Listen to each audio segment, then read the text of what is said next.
인생에게 최고의 지식은요, 자기 자신을 아는 것입니다. 그래서 헬라의 유명한 철학자 소크라테스도 내 자신을 알라, 그노티 세 아우토, 그렇게 말한 것을 우리가 잘 알고 있지 않습니까? 인류의 모든 문제가 어디서 생기는 것입니까? 내가 누구인지를 몰라서 생기는 문제인 것입니다. 되지 못하고 된 일로 생각하는 데서 많은 문제들이 생기는 것을 우리가 잘 알지 않습니까?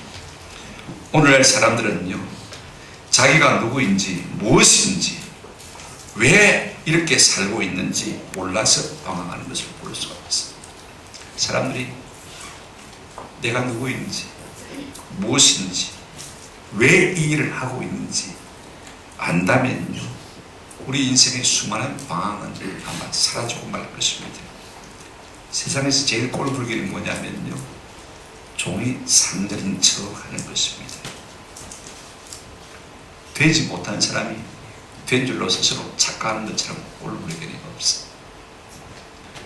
어느 멤버들을 나온 신학생이 설교 연습 시간에 아주 멋진 설교를 하고는요, 얼썩거리는 기분으로 내려왔습니다.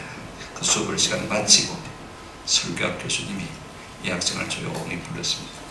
자네는 설교에서 예수님과 자네 자신을 동시에 스타로 만들 수는 없는데요, 한쪽을 높이려면 어느 한쪽을 포기하게 해요. 그랬다는 글을 제가 읽고 목사의 저로서는 마음에 색이 날 수가 없었습니다. 우리가 둘 다를 높일 수 없는 거 아닙니까? 그죠?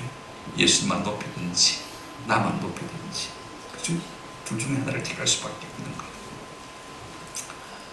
오늘 우리가 본문을 보게 되었으면 예수님 당시 예수님을 섬기던 정통파 사람들, 제사장과 레인들이요, 어느 출신인지도 알지 못하는 비정규직 출신의 세례요한에게 질문의 십자포화를 쏟아붓는 것을 우리가 볼 수가 있습니다. 정통파 자신들보다도 오히려 어디로서인지도 모르는 세례요한에게 하나님의 능력이 더 크게 나타났기 때문인 것입니다. 그들의 질문은 크게 세 가지였어요. 네가 누구냐? 그러면 너는 스스로 네가 무엇이라고 생각하느냐? 세 번째 질문은 뭐냐면 그것도 저것도 아닌 네가 뭐 때문에 세례를 주느냐 하는 질문인 것입니다. 오늘 우리가 이 질문에 대한 세례요한의 답변을 살피면서 세례요한의 사람들 신앙 인격을 우리가 좀 본받고 배워서 도전으로 삼고 우리도 그런 삶을 살아갔으면 좋겠다 싶은 생각이 듭니다. 첫째, 이 제사장들과 레인들이 세례요한에게 가선 질문이 뭐냐면 내가 누구냐는 질문입니다. 세례요한의 설교를 들은 많은 사람들이요, 그가 큰 이적도 능력도 한 것이 없지만 그 마음들이 온전히 물같이 녹아졌어요. 이상하게 그 말씀에 권능이 있고 능력이 있었습니다. 그래서 그 말을 달게 받고 다 매개하고 매개의 세례를 받은 것을 우리가 볼 수가 있습니다. 그러면서 저들의 마음속에 어떤 생각이 들었냐면요, 저분이 틀림없이 메시아일 것이다 하는 그 기대감이 마음속에 있었습니다. 누가복음 우리가 3장 15절에 보면 이런 말씀이 있어요. 백성들이 바라고 기다림으로 모든 사람이 요한을, 세례요한을 말하는 것이죠, 혹 그리스도신가 심중에 어떻게 했다고요? 생각했다. 그렇게 기대하고 바랬단 말입니다. 아, 저분이 메시아 그리스도 예수일 수 있을 것 같다. 은근히 바라고 기대한 것이죠. 그런데 이 유대 종교의 기득권자들인 제사장이나 레인들은요, 그런 예수님에 대한 기대감도 관심도 없었습니다. 오직 자기들의 밥그릇 찍는 일에만 열중이 된 것을 볼 수가 있습니다. 그래서 유대인들이 이 제사장과 장로들에게 자꾸 찾아가서 어필을 했어요. 우리의 마음이 지금 이렇게 설레는데 도대체 당신들은 뭐하는 사람이요? 지금 좀 당장의 세례요한에게 가서 그가 그리스도인지 아닌지 좀 알아봐 주세요. 그래서 제사장들과 레인들이 세례요한에게 가서 물었습니다. 네가 누구냐? 첫 번째 질문이죠. 19절에 유대인들이 예루살렘에서 제사장들과 레인들을 요한에게 보내어 내가 누구냐 물을 때 요한의 증언이 이러하니라 그랬습니다. 이에 대해서 요한의 답변이 무엇입니까? 20절, 요한이 드러내어 말하고 숨기지 아니하니 드러내어 하는 말이 나는 그리스도가 아니라 한데 그랬습니다. 내가 누구냐고 물었습니다.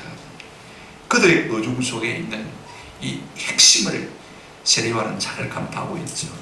지금 그들이 뭘 묻고 싶어 합니까? 네가 그리스도냐? 라고 묻고 싶어 하는 것을 볼 수가 있습니다. 그래서 요한은 나는 그리스도가 아니라 어떻게 부정하느냐 하면요, 삼중적으로 부정해요. 보세요. 요한이 드러내어 말하고, 그죠?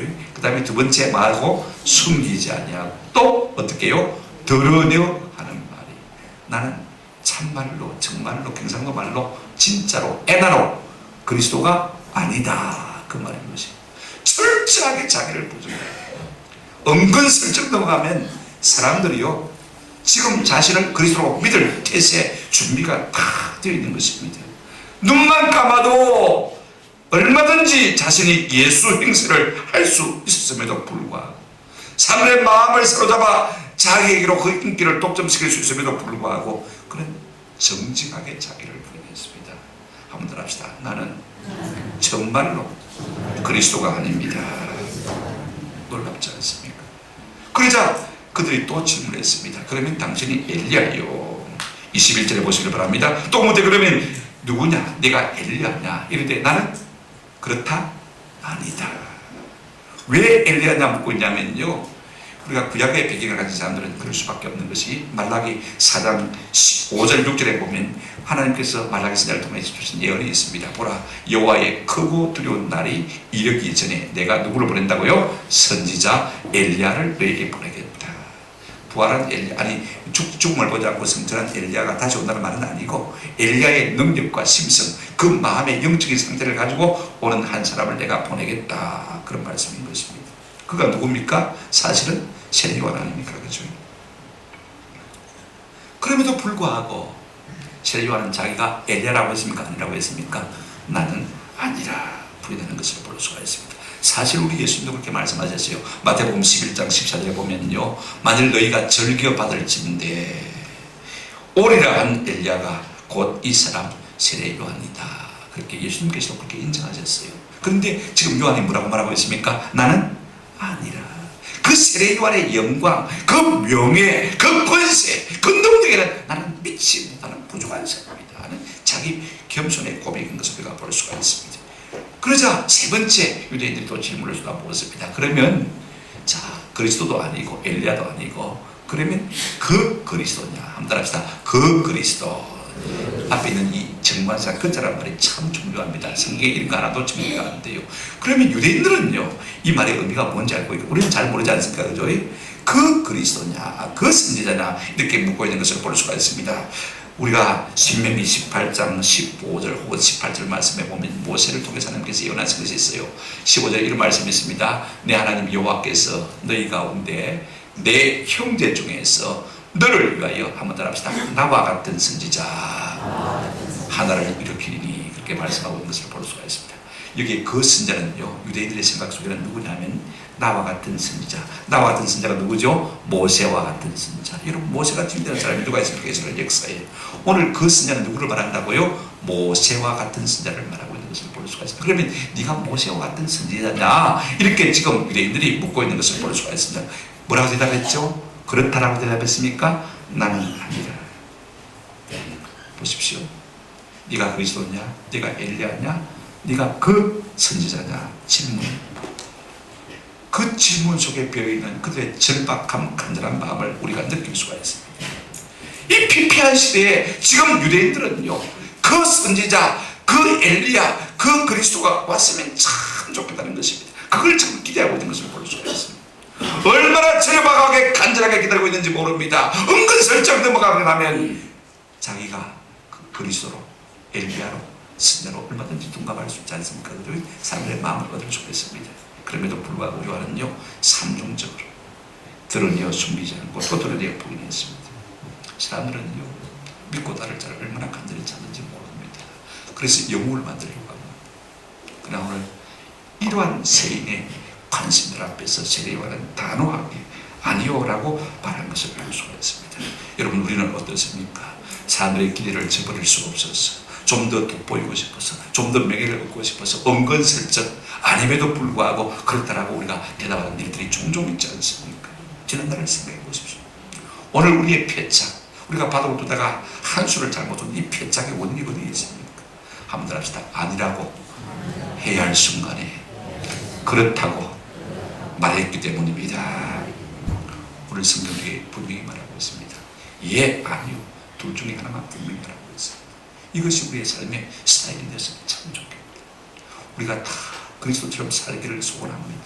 우리 모두가 다 엘리야처럼 살아가는 은혜가 있기를 주님의 이름으로 축원합니다. 우리 모두가 다 그 그리스도가 되어서 이 땅에 기대감을 주고 이 땅에 소망을 주고 새롭게 하는 것 같은 삶이 되었으면 참 좋겠습니다. 그러나 사람들이 그렇게 우리를 인정할지라도 나는 그 영광에는 미칠 수 없는 부족한 사람입니다라고 우리 자신에 대해서는 부정할 수 있는 은혜가 우리 모두에게 있기를 주님의 이름으로 축원합니다. 아멘. 두 번째요. 이제 유대인들이 뭐라고 질문했습니까? 자 보세요. 그리스도도 아니고 엘리야도 아니고 그 선지자도 아니면 그러면 너는 내 자신에 대해서 스스로 무엇이라고 생각하느냐라고 묻고 있습니다. 보십시오. 22절 보시기 바랍니다. 또 말하되 누구냐? 우리를 보낸 이들에게 대답하게 하라. 너는 내게 대하여 무엇이라 하느냐? 네 스스로는 너를 무엇이라고 누구라고 생각하느냐라고 묻는 것입니다. 좀 속 시원하게 우리에게 자꾸 숨기지 말고 애매하게 하지 말고 좀 드러내 보이라는 것이죠. 이때 세례 요한이 뭐라고 답하고 있습니까? 23절 한번 같이 읽어보실까요? 참 좋은 말씀입니다. 같이 읽으십시다. 시작. 이르되 나는 선지자 이사야의 말과 같이 주의 길을 곱게 하라고 광야에서 외치는 자의 소리로다 하니라. 이사야 40장 3절 말씀을 인용해 있습니다. 나는 주의 길을 곱게 하라고 광야에서 외치는 자의 뭐라고요? 소리다. 그는 주의 길을 곱게 하는 사람인 것을 먼저 드러내고 있는 것을 볼 수가 있습니다. 여러분 보십시오. 그는 여태까지 부정했습니다. 안다 그랬는데 네가 너를 누구라고 생각하냐라고 물어보니까 드러내고 확실하게 주저없이 스승없이 지금 자신을 밝히고 있는 모습을 볼 수가 있습니다. 먼저 주의 길을 곱게 하는 사람이다. 고속도로를 닦는 사람이다. 길을 여는 사람이다 라고 말하고 있는 것을 볼 수가 있어요. 우리가 이사야 40장 4절에 보면 이런 말씀이 있습니다. 골짜기마다 도도해지며 산마다 언덕마다 낮아지며 고르지 아니한 곳이 평탄하게 되며 험한 곳이 평지가 될 것이요. 여러분 고속도로를 닦을 때 어떻게 합니까? 가능하면 직선으로 바르게 그죠? 닦지 않습니까? 그죠? 산에 있으면 깎아내리고 그죠? 그 다음에 골짜기가 있으면 그게 다리를 놓아서 평평하게 만들고 그죠? 그 다음에 굽은 곳이 있으면 곱게 만들고 이렇게 해서 길을 내려가지 않습니까? 고속도로를 내려가지 않습니까? 왜 그렇습니까? 우리가 건너야 할 강이 있고 산이 있으면 힘도 많이 들고 시간도 많이 걸리는 것입니다. 그러나 고속도로라면 얼마나 쉽게 나갈 수 있겠습니까? 오늘 세례 요한은 어떤 일을 하는 사람이냐? 하나님의 길을 곱게 여는 고속도로를 만드는 사람입니다. 우리 주님이 이 땅에 오시게 쉽게 만들고 또 우리가 주님의 앞에 나아갈수록 쉽게 길을 만들어가는 그 사람임을 그의 사명을 말하고 있는 것을 볼 수가 있습니다. 그런가 하면 그는 광야에서 외치는 사람이다 라고 말하고 있습니다. 여러분 이 땅에 그리스도 오심을 외치는 헤랄드, 전력, 그죠? 선구자 이렇게 말하고 있습니다. 그래 가면 부관, 그죠? 그 다음에 우리가 흔히 하는 말로 따까리라는 말이 있지 않습니까? 암의 의사가 은한 음이라고 생각하면 어떻게 합니까? 그의 부관들이 어떻게 합니까? 암의 의사 출두요. 그죠? 그렇게 말하는 그 사람이라는 것입니다. 그분의 오심을 알려주는 선구자, 전력에 불과한 존재라고 말하고 있습니다. 그가 광야에서 외쳤습니다마는요, 도시에 성에 있는 수많은 사람들이 그 광야로 세례 요한의 모침을 듣고 나아갔지 않습니까? 그 다음에 가장 중요한 말이요, 나는 광야에서 외치는 자의 뭐라고요? 소리. 이 말이 참 중요합니다. 자신의 정체성을 밝힌 말 가운데 소리라는 말보다 더 중요한 말이 없어요. 자, 우리 요한복음 1장 1절에 태초에 뭐가 계시니라? 말씀이 계시니라. 이 말씀이 곧 누구라고요? 하나님, 예수님이라고 말하는 것을 볼 수가 있습니다. 예수님은 뭐냐면 말씀, 로고스예요. 의미예요. 여러분, 의미는요, 내 생각 속에 오래전부터 있어 왔거든요. 보십시오. 그래서 예수님은요, 오래전부터 계신 분입니다. 그런데 그 의미가 전달되려면 어떻게 됩니까? 소리라는 도구를 들이부어야 되잖아요. 그죠? 말로 표현되어지지 않습니까? 그죠? 그러니까 소리가 드러나기 전에 먼저 의미가 있었고 그 다음에 그 의미의 소리를 입혀가지고 우리에게 전달되는 것을 볼 수가 있습니다. 지금 무슨 말을 하고 있냐면요, 예수는 의미고 나는 뭐라고요? 소리에 불과한 존재. 그 의미를 내가 담고 이 땅에 왔다. 우리 듣는 자의 입장에서 어떻습니까? 보십시오. 들을 때 뭐가 먼저 들립니까? 소리가 먼저 귀에 들리고 그 다음에 듣고 우리가 그 의미를 내 마음속에 해내지 않습니까? 보십시오. 그러니까 보십시오. 소리가 먼저 왔어요. 우리 세례 요한이 먼저 우리에게 왔습니다. 6개월 먼저 왔죠. 그 다음에 어민 예수님이 6개월 뒤에 오지 않습니까? 그죠? 자, 예수님을 속에는 소리인 것을 볼 수가 있습니다. 그런데 여러분 중요한 것은요, 그 의미가 우리 마음속에 딱 깨달아지고 전달되고 나면 소리는 남아있습니까? 사라집니까? 사라져야만 다. 자꾸 웅얼거리고 남아있으면 우리가 어떻게 살겠어요? 그죠? 자, 세례요한은요, 예수님을 접한 다음에 한 여의 춤값으로 목이 달랑 넘어가고 가는 것을 볼 수가 있습니다. 그건 철저하게 자신의 소리임을 지금 고백하고 있는 것을 볼 수가 있습니다. 이게 얼마나 명쾌한 자기 정체성입니까? 자신을 그렇게 충하게 말하고 있는 것을 볼 수가 있습니다. 저는 우리 모두가 나는 그리스도도 아니요 엘리야도 아니요, 그죠? 그 다음에 그 선자도 아닙니다. 그렇게 될 수도 없습니다. 사실요. 그럴지라도 우리가 이 세례 요한이 가졌던 정체성, 한번 합시다. 나는 그리스도의 소리입니다. 이 사명만큼은 붙들고 살아갈 수 있는 은혜가 있기를 주님의 이름으로 축원합니다. 어디에 가든지 여러분 그리스도만 드러내는 이 파장이 됐으면 참 좋겠다. 우리 김원혜 전 소로를 했습니다만 얼마나 돋보여요, 그죠? 우리가 이 세상 속에서 예수 그리스도만 전파하는 이 솔로가 됐으면 참 좋겠다 싶은 생각이 많이 들어요. 여러분 가만히 조수미 노래 부르는 거 보면요, 얼마나 여러분 실력 있는 그 오케스트라가 동원이 돼가지고 연주를 합니까? 그죠? 수백 명이 연주를 하는데도 불구하고요, 누구 노래만 딱 돋보입니까? 이 조수미 씨 노래만 돋보이지 않습니까? 벌써 파장이 들려요. 우리가 다가온 감각이 들리거든요. 그러니까 다른 소리는 안 들리고 그분의 노래 소리만 우리가 들려오는 것을 볼 수가 있습니다. 우리가 이 세상 살면서요, 좀 독특한 주님의 파장이 되고 소리가 되어서 이 땅에 예수 그리스도만 전하시는 저와 여러분 되시기를 주님의 이름으로 축원합니다. 그것이 바로 세례 요한의 정체성에 들어 있습니다. 마지막으로 세 번째 질문입니다. 자 보십시오.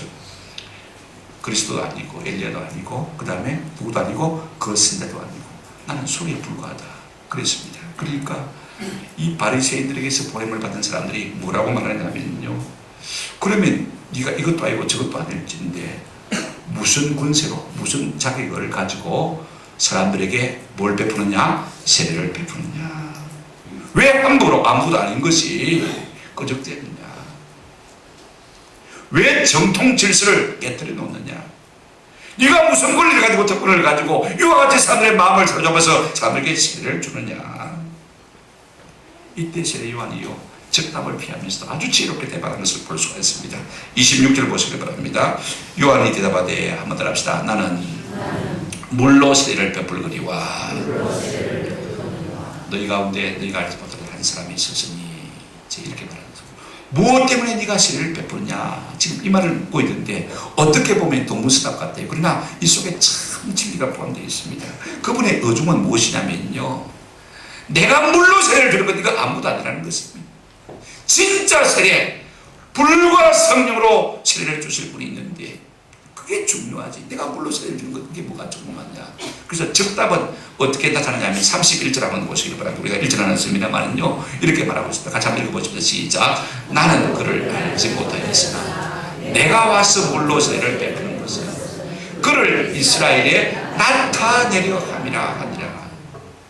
내가 물로 세례 주는 것, 이거 아무도 아닌데 내가 지금 물로 세례를 주는 이것은 어찌하든지 누구를요? 예수 그리스도를 이스라엘 가운데 마게요 드러내 보이게, 나타내 보이게 하기 위함이라고 말하고 있는 것을 볼 수가 있습니다. 사실 우리 예수님은요, 불과 성령으로 세례를 주실 분입니다. 여러분 한번 생각해 보십시오. 우리의 죄의 문제를, 우리의 죄를 말입니다. 물로 씻는 것이 좋겠습니까? 불로 태우는 것이 좋겠습니까? 어느 쪽을 택하겠습니까? 여러분, 내 죄가 있다면 물로 씻어버리는 게 좋겠습니까? 불로 태워버리는 게 좋겠습니까? 어느 쪽입니까? 아직도 헷갈립니까? 어느 쪽입니까? 우리 아버님이 병석에 오래 누워 있으면서 자주 그런 말을 하셨어요. 내 오장육부를 다 꺼내가지고 저 부름에, 우리 동네 앞에 가면 부름이 강이 있거든요. 남쪽에 바다. 저 부름에 가서 팍팍 문대서 씻어서 왔으면 좋겠다. 옛날에 빨래판 압니까, 여러분? 오솔 도달한 거, 그죠? 거기다가 팍팍 오장육부를 꺼내가지고. 여러분, 내장 씻고 봤습니까? 순대 만들 때, 그죠? 뒤집어가지고, 거꾸로 뒤집어가지고요. 하이타이 섞어가지고, 퐁퐁 섞어서 담가놨다가 팍팍 밀어야 다 찌꺼기 빠져나가고 냄새도 빠져나갑니다.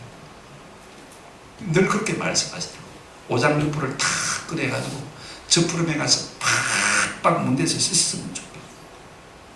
여러분, 죄를 가진 사람의 심령은요, 항상 이런 마음이 우리가 다 있는 것입니다. 씻어가지고 없어질 것 같으면 씻지요. 그죠? 잠시 없어진 것 같지만 또 있습니까? 그죠? 그러나 불로 태우면 속까지도 다 사라지고 없으니 죄가 있습니까? 없습니까? 없는 거. 나는 껍데기에 불과하다. 예수 그리스도 그분은 진짜 우리의 죄를 불로 태울 수 있는 능력의 주님이시다는 것을 알고 있는 것을 볼 수가 있습니다. 그렇습니다. 나는 아무것도 없다. 이것이 세례요한의 고백입니다. 또 하나 뭐라고 말합니까? 27절을 보시기 바랍니다. 이렇게 말하고 있습니다. 내 뒤에 오시는, 곧 내 뒤에 오시는 그리라. 나는 그의 뭐 불기도요? 신발든 불기도. 운동화 줄을 말하는 게 아닙니다. 그죠?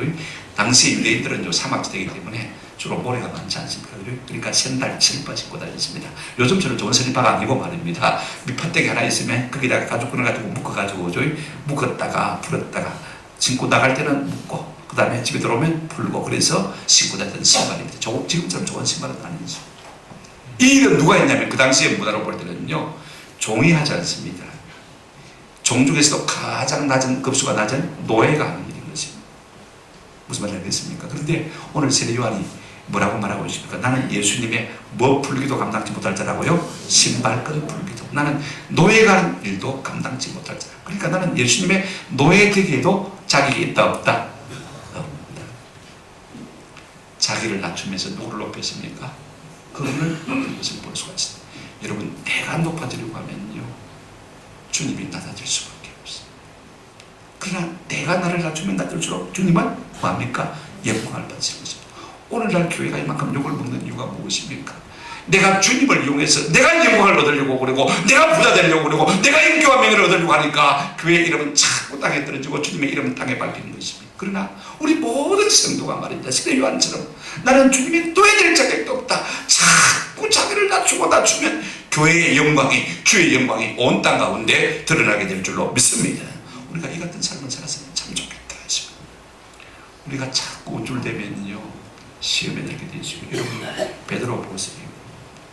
주님께서 너는 나를 누구라 하냐 물었을 때 주는 그리스도 살아계신 하나님의 아들입니다. 놀라운 신앙 고백을 했습니다.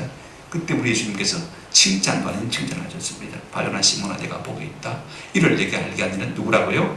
네가 한 것이 아니고, 네 지식이 알게 한 것이 아니고, 위에 계신 하늘에 계신 누구라고요? 내 아버지다. 하나님이 주셨죠. 네가 아는 것이지. 그러면 좀 겸손해졌으면 얼마나 좋겠습니까? 그 이어서 예수님께서 뭘 말씀하셨어요? 내가 십자가 지고 다시 부활할 것이다 라고 말씀하셨을 때 이 베드로가 우쭐대다가 실패한 것을 볼 수가 있습니다. 주님, 그렇게 쓸데없는 소리 하지 마이소. 그렇게 마음 약한 소리 하지 마이소. 내가 의리의 사나이 베드로인데 어떻게 주님이 십자가를 죽도록 내버려 두겠습니까? 내가 그러면 베드로가 아닙니다. 예수님 십자가 지는 것을 막으신 것을 볼 수가 있습니다. 이때 예수님께서 뭐라고 말씀하셨습니까? 사단아, 내 뒤로 물러가. 내가 하나님의 일을 생각지 않고 도리어 뭘 생각한다고요? 사람의 일을 생각하는 자. 금세 우쭐했기 때문에 실패하고 가는 것을 볼 수가 있습니다. 우리는요, 잘하고도 주님 앞에 끝까지 겸손할 수 있는 은혜가 있기를 주님의 이름으로 축원합니다. 그런데 제가 주목하고 싶은 것은요, 28절 말씀입니다. 제가 30년 전까지는 이 말의 의미를 전혀 몰랐어요. 이제야 깨달았습니다. 28절 한번 같이 읽어보시겠습니다. 다같이 시작. 이 일은 요한이 세례를 부르던 곧 강강 건너편 베다니에서 일어납니다. 이 일이 어디에서 일어났다고요? 베다니에서 일어났다. 왜 사도 요한은 이 베다니에서 요한 일이라는 것을 기록해 두고 싶어 했을까? 이 장소의 이름을 기억해 두고 싶어 했을까? 27절에도 끝나서 27절에서 끝나도 아무 상관없잖아요. 그죠? 어디에서 일어났는지 이게 무슨 상관이 있습니까? 근데 저는 놀라운 생각을 하게 되었어요. 자, 보십시오. 베다니가 어디죠? 자, 마태복음 11장 18절에 보시면요, 한번 보십시다. 베다니는 예루살렘에서 가깝기가 얼마 좀 된다고요? 오리면 몇 킬로죠? 2km. 심리가 4km니까, 그죠? 아마 저 부산대학까지 우리 교회에서, 그죠? 가깝습니까? 안 가깝습니까? 가까워요, 그죠? 원천천만 건너가 쭉 바로 가면 부산대학 정도밖에 안 되죠. 그곳에서 이 일이 지금 벌어진 거예요. 그런데 왜 베다니에서 이 일이 있었다고 요한은 기억고 기록하기를 원했으니까. 저는 궁금한 생각해 봤어요. 자, 여러분 요한복음 12장 1절 보시길 바랍니다. 이런 말씀이 있습니다. 요한복음 12장 1절 보면요, 6월절 여세 전에 예수께서 어디에요? 베다니에 이르시니, 이곳은 예수께서 죽은 자 가운데서 살리신 누가 있는 곳이라? 나사로가 있는 곳이에요. 우리 주님께서 죽은 자를 살리신 일들이 종종 있었습니다. 성경에 3번 나오는데요, 가장 어려운 죽음의 상태에서 살리신 경우가 바로 이 경우입니다. 나사로가 죽은 지 며칠 됐습니까? 나흘 돼서 이미 무덤에 들어가 있습니다. 그죠? 이미 부패하고 썩기 시작하고 냄새가 나는 것을 볼 수가 있습니다. 그런데 우리 주님께서 나사로를 거기서 살렸지 않습니까? 나사로야, 나오라. 그럴 때 나사로가 붕대를 칭칭 동여맨 대로 그대로 나온 것을 볼 수가 있습니다. 그곳이 어디라고요? 그곳이 어디라고요? 베단이라고 했습니다. 막 비가 새서 누전이 돼서 경고 안 하고 우리가 차단기를 내리시면 될 것 같아요. 여러분 놀랍지 않습니까? 보십시오. 자, 우리 주님께서요, 그 베다니에서 죽은 지 나흘이나 되는 나사로를 살리신 것을 볼 수가 있어요. 그가 생명의 주님이신 것을 드러내 보인 것을 볼 수가 있어요. 어디에서요? 어디에서요? 베다니에서. 영광 받으신 곳이었어요.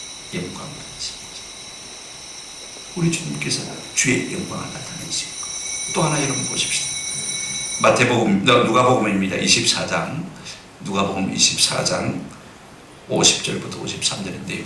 자, 한번 유심히 보시기 바랍니다. 예수께서 그들을 데리고 어디 앞까지요? 베다니 앞까지 나가사 손을 들어 그들에게 축복하시더니, 축복하실 때 그들을 떠나 어디로 갔다고요? 하늘을 올라갔다. 부활하신 예수님께서 마지막으로 성전하신 장소가 어디예요? 베다니. 거기서 구름을 타고 올라가심을 본 그대로 너에게 다시 마겠다, 오겠다. 부활의 주님, 성천의 주님, 종기의 주님, 영광의 주님, 제님의 왕이신 것을 나타내 보이신 것을 볼 수가 있습니다. 제가 왜 이 말을 꼭 드리고 싶었냐면요, 우리가 주님을 높이면요, 주님이 우리를 통해서 영광을 받으시고 반드시 우리 가운데 주님의 영광을 나타내 보여주실 줄로 믿습니다. 그러므로 예배의 자리가요, 주님의 영광의 자리, 주님의 복의 자리, 위로의 자리, 이 같은 은혜가 있기를 주님의 이름으로 축원합니다. 우리가 살면서요, 내 자신 영광을 위해 받자, 그게 그겁니다. 한번 합시다. 오직 하나님의 영광을 위해서. 내가 먼저 주님의 영광을 위해서 힘쓰고 힘쓰면요, 주님께서 그 자리에서 큰 영광과 위로를 우리 가운데 나타내 보여주실 줄로 믿습니다. 세례요한이 그렇게 주님의 이름을 높이더니 그곳에서 우리 주님께서 큰 영광을 나타낸 것을 보지 않습니까? 이제 말씀을 맺습니다. 여러분, 세례요한은 사도의 기대를 저버리면서까지 자신이 그리스도가 아닌 것을, 자신이 엘리야가 아닌 것을, 자신이 그 선자가 아닌 것을 나타내 보였습니다. 그러면서 자신이 예수 그리스도의 소리에 불과한 존재임을 드러내 보이는 것을 우리가 잘 알고 있지 않습니까? 무엇 때문에 이렇게 예수의 영에 사로잡혀서 겸손한 사람, 사명의 사람이 되게 만들었을까? 어떻게 예수님이 말씀하신 대로 여자가 남자 중에서 가장 큰 자가 되었을까? 궁금하지 않습니까? 그죠? 어떻게 이런 삶을 살 수 있을까? 사람이 도대체, 그죠? 한번 더 하십시다. 오직 하나님의 은혜입니다. 그의 부모는 사가랴, 엘리사벳, 아주 나이가 많았습니다. 그런데도 불구하고 자녀가 없었어요. 그럼에도 불구하고 낙심하지 않냐고 하나님 앞에 경건하게 살았어요. 하나님께서 그 상으로 누구를 주셨어요? 세례요한을 주셨지 않습니까? 부모라고 하지만은요, 사실은 할아버지 할머니에 가까운 부모들입니다. 여러분, 요즘 아이들은 얼마나 민감한지요. 나이 많은 부모 싫어해요. 자기 친구들은 엄마 아빠가 학교에 오면요, 미니스커트 입고 아가씨처럼 배워온대. 자기 엄마가 아줌마처럼 배우면요, 기분 좋겠어요? 그러면 엄마를 안 가고 이모 그래. 얼마나 아이들이 영악한지 몰라요.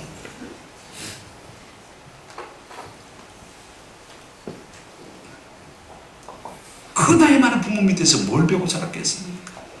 교육학교로 빵점 아닙니까? 그죠? 그것도 광야에서 자랐어요. 누가복음 1장 80절에 보면 세례요한의 간단한 생애가 나와 있습니다. 아이가 자라면 무엇이 강해지고요? 심령이 강해지고. 여러분, 심령은 무엇으로 강해집니까? 디모데후서 1장 1절에 은혜로 심령이 강해지는 것을 볼 수가 있어요. 여러분, 교육 환경, 좋은 조건, 좋은 부모, 이것이 중요한 것이 결단과 하나님이 쓰시는 사람은요, 은혜로 되는 것이니까 꼭 기가치를 바랍니다. 너무 우리 믿는 사람들이 세상 사람들처럼 아이들 가해 보내고 학원 보내고 좀 안 했으면 좋겠다 했습니다. 그 시간 하나님 앞에 좀 기도하면서 하나님의 은혜를 구하면요, 하나님의 은혜가 그 심령을 강하게 하면 하나님 앞에서 복되고 존귀한 세례요한 같은 인물이 될 줄로 믿습니다. 이런 믿음이 우리가 좀 있었으면 좋겠어요. 우리가 그의 위대함의 요소를 무엇으로 설명할 수 있겠습니까? 전적으로 하나님의 은혜임을 고백하지 않을 수 없는 것입니다. 또 하나, 여러분, 무엇이 그로 하여금 예수만 높이는 삶을 살게 만들었을까? 오직 예수만 자랑하는 그와 같은 사명의 사람으로 만들어갔을까? 한번 더 합시다. 그가 하나님의 영광을 보았기 때문입니다. 그가 하나님이심을 알았어요. 성경 구절을 제가 다 되지 않겠습니다만 다음 주에 우리가 생각하겠습니다. 32절부터 34절 보면요, 세례요한이 예수님에게 세례를 베풀면서 그가 하나님이신 것을 보았어요. 하나님이 음성으로 말씀하시고 내 사랑하는 아들이라 내 변자라 말씀하셨잖아요. 그리고 성령이 비둘같이 가서 임하는 걸 보면서 이분이 사람이 아니고 누구라고요? 하나님의 아들이십니다. 그래서 34절에 보면 그가 하나님의 아들이심을 증언하였노라. 그 주님의 영광을 보았기 때문에, 그래서 그는 흥하고 나는 반드시 망하여야 하리라, 그와 같은 고백을 할 수밖에 없던 것입니다. 여러분, 그분은 창조주시오, 나는 뭡니까? 피조물인 것입니다. 우리가 어떻게 주님을 이용해서 내 영광을 드러낼 수 있겠습니까? 나는 아무리 망하고 나라도 우리 주님만 높이는 우리의 삶을 살아갈 때 우리 주님께서 우리에게 칭찬해 주실 것입니다. 한번 더 합시다. 여자가 낳은 자 중에 가장 큰 자라. 주님이 엄지손가락을 들어서 칭찬해 주는 그 사람이 정말 좋은 사람이 아닙니까? 우리 모두가 그런 자리에 나갔으면 좋겠다 싶어요. 마지막으로 여러분, 세례요한이 사람들에게 어떤 질문을 받았습니까? 내가 누구냐? 그죠? 두 번째 질문이 뭐죠? 너는 스스로 뭐라고 생각하느냐? 세 번째가 뭐죠? 그러면 내가 왜 그 일을 하느냐? 여러분, 이 질문을 우리가 스스로에게 한번 해보시길 바랍니다. 네가 누구냐? 여러분은 뭐라고 답하겠습니까? 너는 스스로 뭐라고 생각하냐? 뭐라고 답하겠습니까? 한번 우리 스스로에게 해보시길 바랍니다. 지금 내가 하고 있는 그 일을 내가 무엇 때문에 하느냐? 한번 스스로 물어보시길 바랍니다. 나는 죽더라도, 나는 사라지더라도, 나는 아무도 아닌 것처럼 될지라도 내가 예수 높이고 예수라는 이 삶을 계속 살 것인가 말 것인가 한번 좀 마음속에 생각해 보시길 바랍니다. 어느 길을 갈 것인가? 저는 마지막 때까지 세례요한처럼 우리 모두가 예수님을 높이고 자랑하고 증가하는 삶을 살아가는 소리로서의 삶을 살아가는 은혜가 있기를 주님의 이름으로 축원합니다. 결단코 헛되지 않을 것입니다. 반드시 주님께서 우리의 삶을 높이들어 복 주실 줄로 믿습니다. 같은 은혜가 있기를 주님 이름으로 축원합니다. 아멘.